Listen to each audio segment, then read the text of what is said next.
Hello and welcome to the Commander's Quarters, your Magic the Gathering source that helps you command your budget.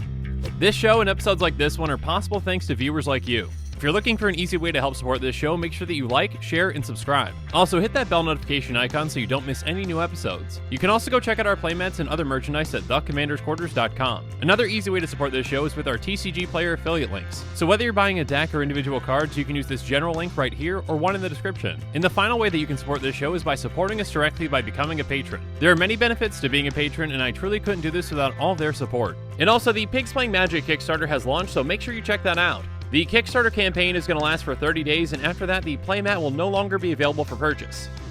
Hey everyone, Mitch coming in from the Commander's Quarters studio. Welcome to the show. On today's episode, we're going to be talking about some salty cards. In fact, we're going to be talking about the newest additions of the saltiest cards to the EDHREC top salt list score thingy. Yeah, that sounds right. Anyways, let's jump into it. So EDHREC keeps track of salt scores for salty cards in Commander. I had some episodes that tackled the 2019 results, and now the 2020 results are in. Salt scores are based on over 631,000 votes, and they're rated on a scale of 0 to 4 from EDH players in July of 2020. The higher that number, the saltier the card makes a player. Now, what exactly does it mean for a card to be salty? Well, at a base level, it kind of just rubs a player the wrong way. Maybe a card's overpowered, maybe it shuts players down, or it just does something that is quite annoying. Regardless, today we're going to be talking about what new additions to the salt list came in. Both the 2019 and 2020 lists go over the top 100 saltiest cards. And out of those 100 cards, this year 26 of them are different. So that means 26 went off the list and 26 new ones came on. So in this episode, let's talk about those new additions and what makes them salty and why they made the list. And of course, the reasons that I give are going to be based off my own opinions, but with that being said, let's jump into it. I'm going to try to group these as best as I can, so let's start off with some commanders that are new to this list. First up, there's Urza Lord High Artificer with a salt score of 2.45. For comparison's sake, the lowest salt score on the top 100 list is 1.68. So Urza gets players pretty salty, and for good reason.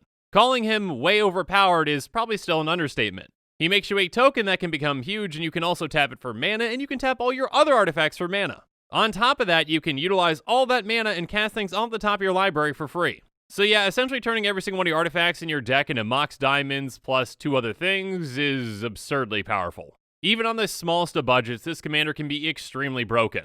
You probably could just grab a handful of artifacts and just chuck them in the deck, and the deck would probably still be extremely powerful. If you flip over your commander and it's Urza, you're probably going to make the other players salty before the game even starts. The same can be true for Tulane, Teller of Tales, which has a salt score of 1.84. Tulane has, whenever you cast a creature spell, draw a card, then you can put a land card from your hand onto the battlefield. Drawing cards and ramping are two of the most powerful things in Magic, and Tulane does both for you. Oh, and on top of that, you can pay 3 and tap it to return it or another creature you control back to its owner's hand. So yeah, Tulane can protect itself, or it can just keep bouncing creatures back for value. It's probably not as overpowered as Urza, but it's still quite pushed. Speaking of push, there's Kinnan Bonder Prodigy with a salt score of 1.77. Hey Wizards, there seems to be a pattern with overpowered commanders that contain green and or blue. Maybe keep that in mind next time you design a Simic commander. Regardless, Kinnan says whenever you tap a non-land permanent for mana, add 1 mana of any type that permanent produced. So basically, everything you control outside of lands taps for extra. And on top of that, this card combos with cards like Basalt Monolith, which is incredibly powerful. And then, like Urza, this gives you a place to dump all that mana into. If you pay 5 green blue, you can look at the top 5 cards of your library and then put a non-human creature card from among them onto the battlefield and the rest of the bottom of your library in a random order. There are plenty of powerful non-human creatures out there, so have fun getting all of them. And unfortunately, my good friend Golos made the list as well. Golos Tireless Pilgrim is a 3/5 scout that costs 5 and it has a salt score of 1.71. When he comes into play, you get any land from your library into play tapped, and then you can pay 2 in Wooburg and exile the top 3 cards of your library and cast them for free. So yeah, if your deck's on the more expensive side, have fun with your Gaia's Cradle or whatnot. But even just ramping with a basic land is huge. And then yeah, players don't exactly like it when you get to chew down mana cost and cast incredibly powerful spells off the top, so I can see why this made the salt list. If you're putting a lot of extra turn spells in your deck or ways to untap your lands, this can lead to some really long turns. Or you might just happen to have 15 or so board wipes in your deck and you can kind of stall up the game for quite a while. Regardless, I do love Golos, but I do make adjustments to the deck depending on who I'm playing with. Next up, we've got some cards that probably made this list because they see a lot of play in the competitive scene. I'm no expert on CEDH, but I'm pretty sure Thassa's Oracle and Demonic Consultation is the #1 combo right now. Thassa's Oracle is essentially a better or more reliable Lab Maniac. Now, why exactly that is, I can't really articulate because, again, I'm not in the CDH scene, but go ahead and ask the spike feeders on that. Regardless, it has a salt score of 2.12, so that's pretty salty. The other half of the combo is Demonic Consultation, which comes in with a salt score of 1.71. Essentially, this is an instant for a black, and from my understanding, you basically just name a card that's not in your deck, and then you exile your deck. Now, normally that wouldn't be good for most circumstances, but when you want to have no deck for Thassa's Oracle, that's fantastic. 1 mana at instant speed to essentially win is a good deal. And then Thrasios Triton Hero actually made the list this year as well with a salt score of 1.85. To my knowledge, Thrasios is considered to be one of the most powerful, if not the most powerful commander in CEDH. He's a partner commander that gives you access to green and blue, which are two of the best colors in Commander. And then he also has pay 4, scry 1, then reveal a top card of your library. If it's a land card, put it onto the battlefield tapped, otherwise draw a card. Generating infinite mana is not hard, and if you do that, you win. So yeah, I can see why Thrasios made the list. Next up, we've got some Planeswalkers with Teferi and Oko. Now, Teferi was actually most recently banned in Standard, and Oko has been banned in Standard for quite a while. And actually, Oko's banned in pretty much everything outside of Commander. Regardless, this is just going to be my opinion, but I don't think that either of these are in this list because of really Commander reasons. Each of these cards definitely made players salty in other formats, and that might have carried over to voting when it came to this. If someone plays Standard and Commander, they probably still have a grudge against each of these cards. Not to say that these cards can't be annoying, but they're much easier to deal with in a multiplayer setting. But if I'm going to give some Commander-based reasons as to why Teferi has a 2.23 and Oko has a 2.14, let me go through those quick. Teferi says each opponent can cast spells only any time they could cast a sorcery. This shuts down any kind of control or being able to play on other players' turns, so yeah, that can be annoying. And then Oko can turn your commander into an elk, so that's also annoying. Those are the reasons, but again, Planeswalkers can be dealt with. Speaking of Planeswalkers, how about Narset and yet another Teferi? Each of these I can see a little more argument as to why they'd be annoying in Commander and earn these salt scores. Narset Parter Veils has a salt score of 2.07. She has each opponent can't draw more than 1 card each turn. Yeah, that's extremely annoying, especially when the player wheels. Okay, so we're all going to discard down to 0, I'm going to draw 7, and you each get to draw 1. One-sided wheels generate you an absurd amount of value and put you way ahead of your opponents. And then Teferi Master of Time has a salt score of 1.84, and Teferi kind of breaks the Planeswalker design. It says you may activate loyalty abilities of Teferi Master of Time on any player's turn anytime you could cast an instant.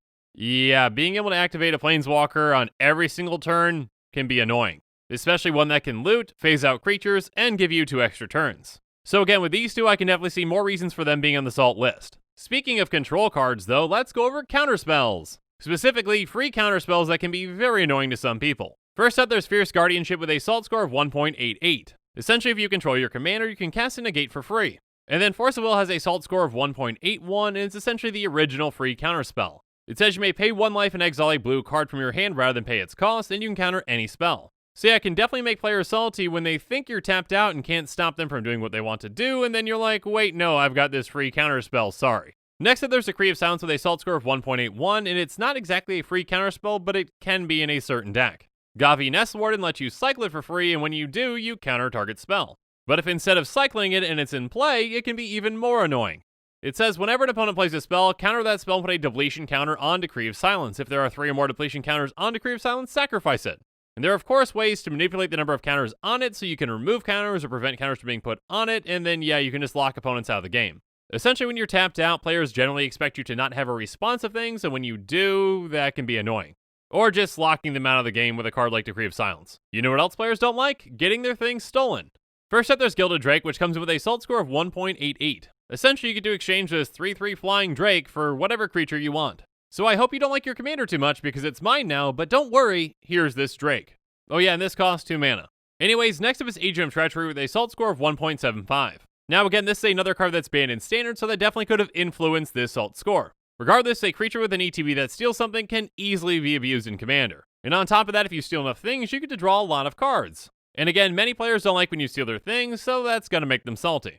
Next up, we've got a card that made my Commander Power 9 list with Smothering Tithe. Currently, it's got a salt score of 1.78, and I'm actually surprised it's not higher. Basically, whenever one of your opponents draws a card, they have to pay 2, and if they don't, you get a treasure. So, like Rhystic Study, it can be really annoying when you keep asking, are you going to pay 2 for that? Are you going to pay 2 for that? Are you going to pay 2 for that? But on top of that annoyance factor, this is just an extremely overpowered card. 2 mana is a ton to pay. So you're either heavily taxing someone for drawing a card, or you get temporary mana advantage. What ends up happening is you get a ton of treasures, and then you get way ahead of everyone else, and then you win. And if you cast just one wheel, you get an absurd amount of treasure, and then you wheel again, and then you get more treasure, and so on and so forth, and that can get annoying. An overpowered card that comes with a very annoying question, yeah, that's why this is on this list. But now we've got some cards with some effects that are no strangers to this salty list with some land destruction.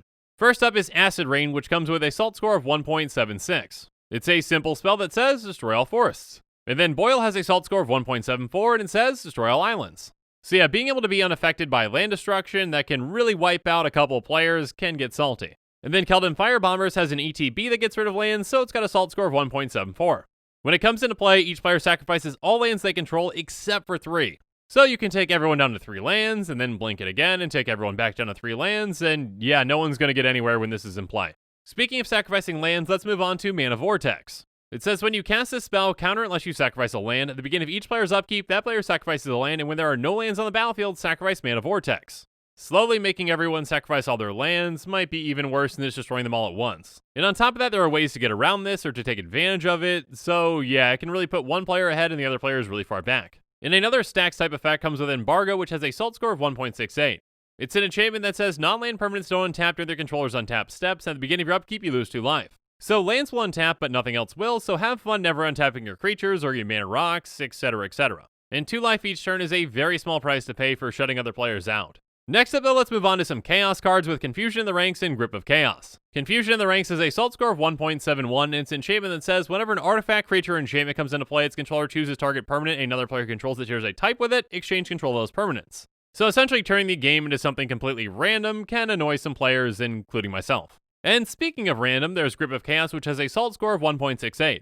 It says whenever a spell or ability is put onto the stack, reselect its target at random if it has a single target. So much for target removal, here comes random removal instead. Yeah, Chaos cards can definitely rub some players the wrong way. But finally, let's go through Divine Intervention and Doomsday.